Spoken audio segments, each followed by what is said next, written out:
Écoutez, je me présente, je suis Fabien Guérard, je suis le directeur de l'entreprise ESIB, donc spécialisée dans la lutte contre le bruit. Et donc aujourd'hui, je vais vous parler du bruit. Donc le bruit, c'est une pollution, enfin la pollution sonore, c'est quelque chose dont on parle un peu moins que d'autres types de pollution, comme la pollution atmosphérique par exemple, où à chaque pic de pollution dans l'environnement, on entend ça dans les médias. Le bruit, on en parle un petit peu moins parce que c'est quelque chose de permanent finalement, on s'y habitue, on fait avec. Et il aura fallu la période de confinement là, de plusieurs semaines à la maison pour qu'une bonne partie de la population se rende compte de l'impact négatif que peut avoir le bruit sur notre quotidien. Donc les choses évoluent puisque là on voit que sur ce salon par exemple il y a plusieurs entreprises spécialisées dans la lutte contre le bruit, donc c'est un signe en fait que c'est une problématique environnementale qui est de plus en plus considérée. Et en fait l'objet du coup de cette conférence, ça va être d'apporter un petit peu d'informations sur justement des données qui vont permettre de bien comprendre l'enjeu sanitaire que représente le bruit. Et puis, comme on est sur un salon dédié aux solutions environnementales et à la transition environnementale, de faire le lien en fait entre différents aspects de la transition environnementale et de leur impact positif, négatif ou neutre sur la pollution sonore. Donc une première donnée, une première information, à l'échelle de l'Europe, il faut savoir que le bruit, c'est le deuxième facteur environnemental qui provoque le plus de dommages sanitaires. Le premier, c'est la pollution atmosphérique, mais par exemple, c'est devant la pollution des sols, la pollution de l'eau, le risque professionnel aussi, qui fait partie de facteurs environnementaux. Donc voilà, c'est quand même un facteur environnemental très impactant pour la santé. Donc ça, c'est issu d'une étude de l'OMS de 2018, donc qui date d'avant la période Covid. Donc l'autre information importante dans cette étude, c'est qu'il y a 20% à peu près de la population européenne qui est impactée, donc qui est exposée de manière fréquente au bruit et générant des problèmes en fait sur la santé.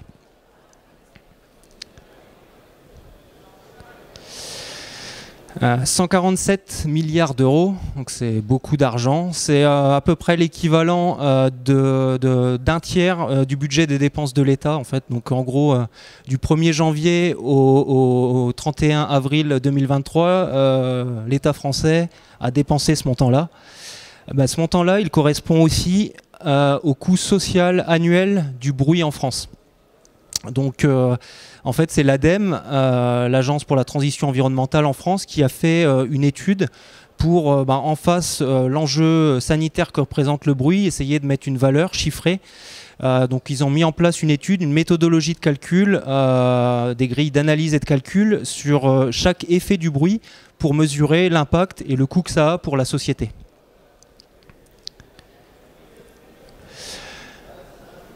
Donc justement ici on voit sur cette slide et sur ce graphe, on voit en fait la contribution de chaque effet du bruit.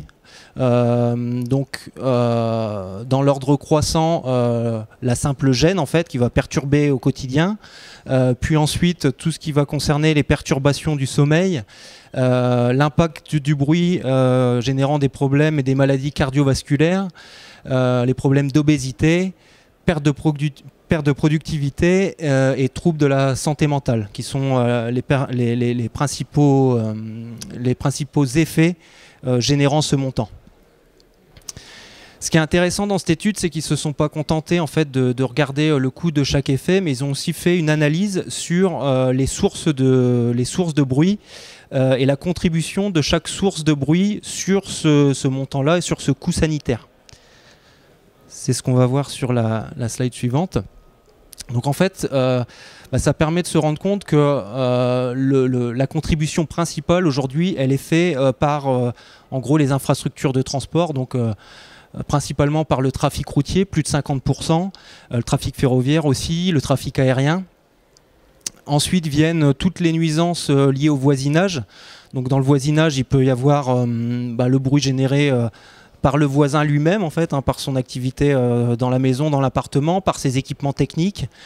La gêne de voisinage, il y a aussi tout ce qui est gêne lié au chantier, à proximité des habitations. Et puis les activités périphériques, donc par exemple les activités commerciales, les bars, les activités industrielles qui se trouvent à proximité des habitations. Et puis la dernière grosse contribution vient du milieu du travail. Donc là, l'exposition au bruit en milieu professionnel ou aussi en milieu scolaire pour les professeurs ou les gens ou les personnes ou les enfants présents dans les écoles qui sont aussi soumis à des niveaux de bruit importants. Ce qui est intéressant, c'est de savoir que en fait, les entreprises comme nous, qui sommes spécialisées dans la lutte contre le bruit, pendant des années, on a travaillé sur la problématique verte, là, on va dire. Donc plutôt, on travaillait sur la réduction du bruit au milieu de travail. Les seuils que vous connaissez peut-être en milieu de travail, on a des niveaux d'exposition de 80 décibels à partir duquel on doit mettre à disposition des protections auditives. 85, on rend le port des protections auditives obligatoire et une grosse partie de notre travail en fait se focalisait autour de ça. Ces dernières années, ça a beaucoup changé et ça permet aussi de mieux comprendre en fait pourquoi. C'est que aujourd'hui, c'est plutôt la pollution sonore. Donc, c'est plus une question de problématique de niveau et d'exposition avec un risque de surdité, par exemple, qui pose problème. C'est plutôt toutes les gênes sonores en fait qu'on a au quotidien et qui ont un impact important en fait sur la santé des Français. Voilà, donc ça c'était la première partie de la présentation pour vraiment comprendre l'enjeu sanitaire, les montants associés générés par le bruit. Avant de passer sur les aspects plutôt liés à la transition environnementale et leur lien avec le bruit, je voulais revenir sur quelques notions essentielles en fait sur le bruit pour bien comprendre. Donc on va pas faire un cours d'acoustique théorique, mais plutôt quelques bases en fait. Ce qu'il faut savoir, c'est que donc, le décibel, c'est l'unité de mesure du niveau sonore, l'unité de mesure du bruit. C'est une unité sur une échelle logarithmique en fait. Donc quand on va additionner deux sources de bruit équivalentes, par exemple une source, vous allumez une voiture, vous mettez en route une voiture qui donne un niveau de 60 décibels A, vous allumez une deuxième voiture à côté qui donne un niveau de 60 décibels A, la somme cumulée, ça ne va pas donner 120 décibels A, mais 63 décibels A. Inversement, quand on va réduire par deux les sources de bruit, par exemple on réduit le trafic sur une route par deux, on réduit le nombre de voitures par deux sur une même route, on va réduire donc de 50% le bruit, en termes de mesure de bruit, on va réduire le niveau sonore mesuré en 1 point de 3 dBA. Voilà. Et ça, c'est important de le comprendre parce qu'en fait, il faut le mettre après en corrélation avec la perception en décibels de l'oreille humaine. Ce qu'il faut savoir, c'est que en fait, l'oreille humaine, elle commence à percevoir une différence de niveau justement à partir de ce seuil de 3 décibels. Ensuite, pour vraiment avoir un ressenti notable d'une différence de niveau, il va falloir qu'il y ait une différence ou une réduction de 6 décibels A. Et enfin, si on veut vraiment ressentir un gain, un confort, une amélioration, il va falloir une réduction de 10 décibels A. C'est souvent là quand on dit tiens, on a l'impression que le bruit est réduit par 2, l'ordre de grandeur c'est plutôt 10 décibels A de gain. Donc ça c'est le premier point et la première notion essentielle. La seconde notion essentielle, c'est ce qui va caractériser toutes les gênes au quotidien. En fait, les gênes au quotidien, elles ne sont pas forcément liées à un niveau sonore qu'on va mesurer avec un sonomètre, mais elles sont liées à une différence entre une situation calme, courante, et le bruit généré par un bruit perturbateur. Ça, c'est ce qu'on appelle l'émergence dans le domaine. Donc l'émergence, c'est le niveau généré par le bruit perturbateur, auquel on déduit le bruit de fond. Voilà, et c'est vraiment cette valeur-là qui va être à considérer. Ce qui veut dire en fait qu'il ne faut pas se focaliser sur des niveaux, mais en fait sur des différences de niveaux. Si vous êtes dans un environnement très calme, en campagne, sur votre terrasse, tranquille, avec un faible niveau de bruit, un petit bruit perturbateur va pouvoir vous gêner autant qu'une situation où vous êtes dans un bruit de fond un peu plus élevé, par exemple avec un fond musical, et où vous avez un niveau perturbateur plus important. Voilà, la gêne sonore finalement sera la même dans les deux cas. Donc pour revenir sur, maintenant je vais passer sur la partie de plusieurs aspects de la transition environnementale. Et donc en particulier on a vu que plus de 50% des coûts sanitaires générés par le bruit venaient du trafic routier. C'était important de faire un focus sur ce point-là. Donc ça va un petit peu plus loin que l'exemple que je montais avant. Ça vous montre en fait les gains en décibels en fonction de la diminution du trafic. Donc on retrouve bien ce que je disais tout à l'heure, c'est-à-dire que quand on réduit de 50% le trafic on va dire à comportement constant des automobilistes bien sûr, on va réduire de 3 décibels le niveau sonore. C'est-à-dire qu'en fait, on réduit de 50% le trafic et on a une perception, on arrive au premier seuil de perception. On se rend compte qu'il y a une diminution. Si on veut sentir une réduction notable du bruit, je vous parlais tout à l'heure plutôt 6 dBA, il va falloir réduire le bruit de 75%. Le trafic, pardon, de 75%. Et enfin, si on veut vraiment avoir un vrai gain, un vrai confort, une vraie amélioration, une réduction de 10 dBA, il faudra réduire le trafic de 90%. Pourquoi je montre ça? Alors ça c'est purement scientifique, hein. C'est une simple règle de calcul là, qui est affichée en dessous. Mais c'est important de le savoir parce qu'en fait, même si on modifie nos habitudes, nos modes de transport, etc., clairement on a encore beaucoup de temps à attendre avant d'avoir réduit le trafic de 90%. Donc tout ça pour dire que voilà, dans un premier temps, la réduction du trafic, il faudrait faire énormément d'efforts en fait pour avoir un gain important sur ce sujet-là. Toujours sur l'aspect du transport routier, en fait, comme on se dit que finalement sur le trafic ça va être compliqué, on peut regarder ça plutôt du point de vue de la transformation du parc de véhicules. Donc on sait qu'on bascule de plus en plus sur aujourd'hui des automobiles, des camions, des bus, soit du thermique vers l'hybride ou du thermique vers l'électrique. Alors là j'ai fait vraiment un focus sur des véhicules légers, donc voitures, hein. Il y a plein d'études qui ont été réalisées sur le sujet. Mais là typiquement en fait on va comparer donc, sur une vitesse stabilisée en km/h. La différence et le gain qu'on a si on passe du thermique à l'électrique. Donc ce qu'on voit en fait c'est qu'à faible vitesse, 20-30 km/h, on a des gains qui sont assez importants, qui sont notables et qui sont perceptibles puisque à 30 km/h on a à peu près 3 décibels A de gain. Quand on va passer au-dessus de 40 km/h, les gains se réduisent fortement et en fait vont être finalement peu perceptibles. Alors pourquoi ça ? Parce que principalement, en fait, au-delà de 30 km/h sur les véhicules, c'est le bruit de roulement, donc c'est-à-dire que c'est le bruit, le contact roue sur chaussée, qui va générer plus de bruit que les motorisations, même thermiques. Donc en fait, ce qu'il faut se dire, c'est que la transition vers l'électrique va quand même améliorer la situation, mais elle va l'améliorer plutôt en milieu urbain. Sur les zones à faible vitesse, inférieure à 30 km/h. Au-delà, finalement, l'impact sera assez faible. Alors, en milieu urbain à faible vitesse, ça l'améliorera d'autant plus qu'au démarrage et au freinage, qui sont générateurs de fort niveau, là, on est sur des vitesses stabilisées. Mais si on intègre aussi les démarrages au feu, au stop, etc., et les freinages, on va gagner également puisque le véhicule électrique est bien moins bruyant. Voilà, donc en fait, sur la partie impact du trafic routier, on se rend compte que réduire le trafic ne réglera pas tout. La transition du thermique vers l'hybride ou vers l'électrique ne réglera pas tout. Et donc là, en fait, les solutions, finalement, c'est de travailler sur l'aménagement urbain, principalement, ou sur l'implantation des routes, d'étudier ça de manière intelligente pour essayer de polluer le moins possible les habitations.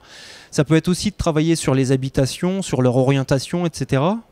Et puis, ça peut être aussi en dernier recours, ou quand, et c'est le cas très souvent, il n'y a pas d'autre solution, de travailler sur des protections acoustiques à proximité des routes, donc des murs anti-bruit routiers, qui vont stopper en fait la propagation du bruit du point d'émission, la chaussée, vers les habitations.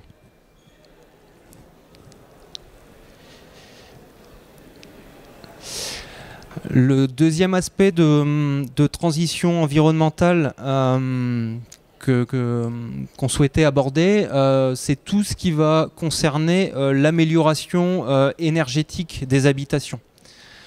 Alors nous, on est une entreprise B2B en fait, hein, donc on travaille exclusivement avec d'autres entreprises, pour le compte d'autres entreprises ou de collectivités.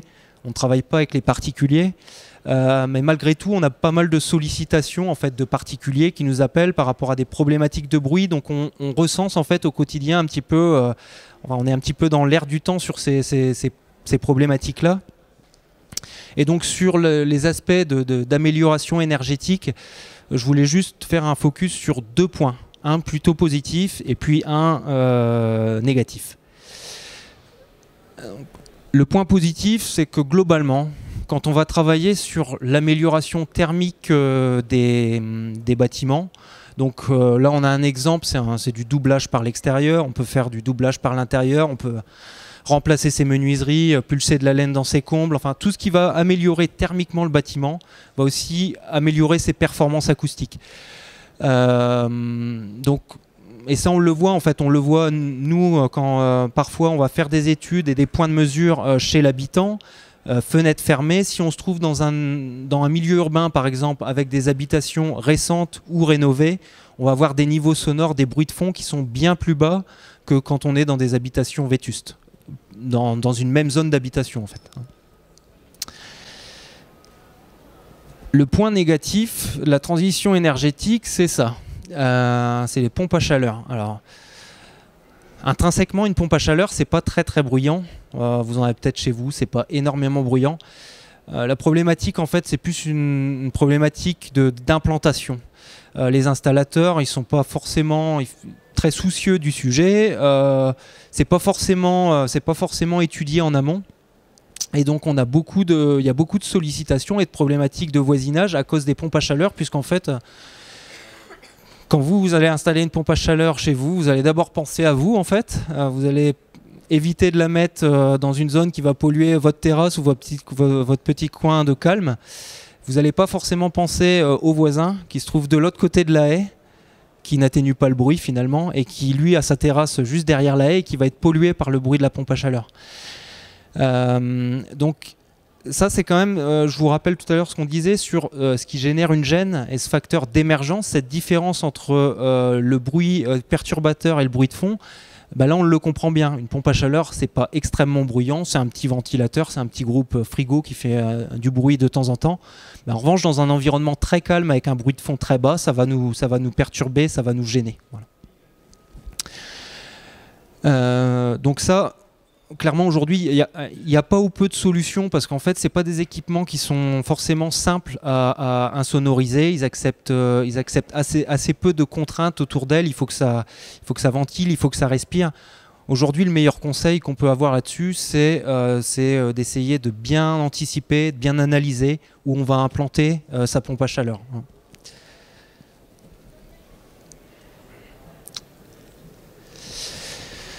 Et pour finir, donc le dernier point en lien avec la transition environnementale qu'on souhaitait aborder, c'est tout ce qui va concerner la production d'énergie. C'est quelque chose qui évolue beaucoup dans la production d'énergie, et je parle d'énergie un peu au global. On a pas mal de choses qui émergent ces dernières années. Une d'elles, c'est les unités de méthanisation, où là, on va donc générer du gaz à partir des déchets végétaux et des déjections animales, donc plutôt en milieu rural. Une des contraintes, c'est justement le milieu rural, en fait, qui est de base plutôt calme. Et donc, il y a il y a assez souvent des problématiques sonores rencontrées liées à ce type d'installation. Pourquoi ? Parce qu'en fait, non seulement on produit du gaz sur une unité de méthanisation, mais aussi très souvent on produit de l'électricité, ce qu'on appelle la cogénération. On va produire de l'électricité avec une unité de cogénération à partir du gaz qu'on produit. Donc la cogénération, c'est des unités qui sont assez bruyantes, qui sont très souvent insonorisées en version standard, sauf que dans un environnement parfois très calme en fait, si on a un voisinage en proximité, une unité de cogénération va pouvoir générer des nuisances et parfois même à une certaine distance. Donc, en fait, tout le sujet en fait, sur le bruit et de manière générale, c'est qu'à chaque fois qu'on va créer un nouveau mode de production d'énergie, qu'on va développer des choses, très rarement, en fait, la problématique bruit, elle est anticipée. Donc, on passe toujours par des phases un petit peu de problèmes, de plaintes récurrentes, etc., pour arriver à des situations après où on va imposer d'anticiper les choses, de faire des études préalables pour mettre en place les solutions au moment de l'installation et pas de manière corrective. Une unité de cogénération, au-delà du bruit généré par la cogénération, il y a un autre impact qui n'est pas forcément anticipé, c'est que ça va générer beaucoup de trafic en fait, puisque vous allez avoir les tracteurs des agriculteurs du coin, du secteur, des camions qui vont venir livrer des déchets verts, des déjections animales pour l'unité de méthanisation sur des routes qui ne sont pas forcément conçues pour ça, donc qui se détériorent rapidement. Donc en fait, on va créer très rapidement des nuisances liées à la route, en fait, en plus de nuisances générées par l'unité. Donc voilà, donc c'est des choses en fait qui sont ensuite facilement améliorables. En fait, il y a toujours des solutions. En revanche, une des problématiques aujourd'hui qui est rencontrée, c'est un manque d'anticipation finalement de l'impact sonore qu'aura une telle unité. Second mode de production d'énergie, l'éolien. Alors pour faire le lien avec ce que je disais avant, voilà, quand on a quelque chose de nouveau, on fait face aux problèmes, on les anticipe pas, on les corrige et puis on les anticipe plus tard. L'éolien, aujourd'hui, on est plutôt sur cette phase où maintenant on anticipe. Alors, ce qui ne veut pas dire qu'un parc éolien ne produit pas de pollution sonore. Mais en revanche, alors déjà, il y a eu de l'amélioration, il y a une meilleure connaissance en fait, des phénomènes de bruit générés par les éoliennes, par les fabricants d'éoliennes eux-mêmes. Et en plus de ça, maintenant, il y a une grosse anticipation, c'est-à-dire que sur tous les projets de parcs éoliens, il y a des études qui sont faites où on va intégrer dans le modèle les éoliennes qui vont être installées, on va évaluer leur impact auprès du voisinage pour s'assurer qu'il n'y aura pas de gêne et de plaintes après. Parce que pour le coup, après, les plaintes et les groupements d'habitants qui décident d'aller en justice, ça peut poser de sérieux problèmes. Donc, c'est toujours une problématique, mais aujourd'hui, cette problématique-là, d'un point de vue de la, entre guillemets, de la science, on sait l'anticiper, on sait beaucoup mieux la résoudre. Et enfin, pour terminer sur la transition environnementale et cette présentation, faire un petit focus sur la production d'électricité avec l'énergie nucléaire. Alors ça, globalement, ça revient à la mode puisqu'on sait qu'il y a des projets de tranches de production d'électricité nucléaire qui vont être à venir dans les années qui viennent. Et là, finalement, l'impact et la pollution sonore générée par ces installations qui produisent pourtant qui contiennent des équipements très très bruyants, mais la pollution sonore dans l'environnement, elle est assez faible. Alors elle est assez faible parce qu'une centrale nucléaire, généralement, elle est suffisamment loin des habitations, d'une part, et puis en plus parce qu'elle a une protection en béton, une coque qui est très isolante en fait. Donc je dirais que dans les énergies, dans la production d'énergie, c'est aujourd'hui le ratio quantité d'énergie produite sur bruit qui est le meilleur, quoi. Alors malgré tout, il y a des points de vigilance. C'est que, alors nous, on intervient aussi sur des installations à destination des centrales. C'est que pour le coup, à l'intérieur, là, il y a des niveaux sonores qui sont très très élevés en fait. Donc il y a tout un travail d'anticipation et d'insonorisation là qui va être à faire à l'intérieur. Pour éviter qu'on se retrouve à nouveau dans la partie verte du camembert que je montrais tout à l'heure, c'est-à-dire générer des nuisances sonores avec des niveaux très élevés qui vont impacter les acteurs, les gens qui travaillent dans les centrales et qui va avoir pour eux un risque pour leur santé directement. Voilà.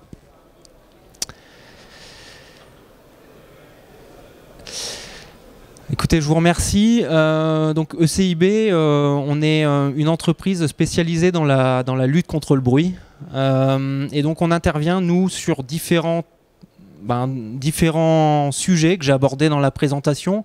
On étudie, on conçoit et on installe notamment des murs anti-bruit autour des routes, autour des voies ferroviaires notamment. On travaille aussi dans le domaine de l'énergie, sur les groupes électrogènes, sur toutes les installations qui peuvent aller dans les centrales nucléaires ou autres.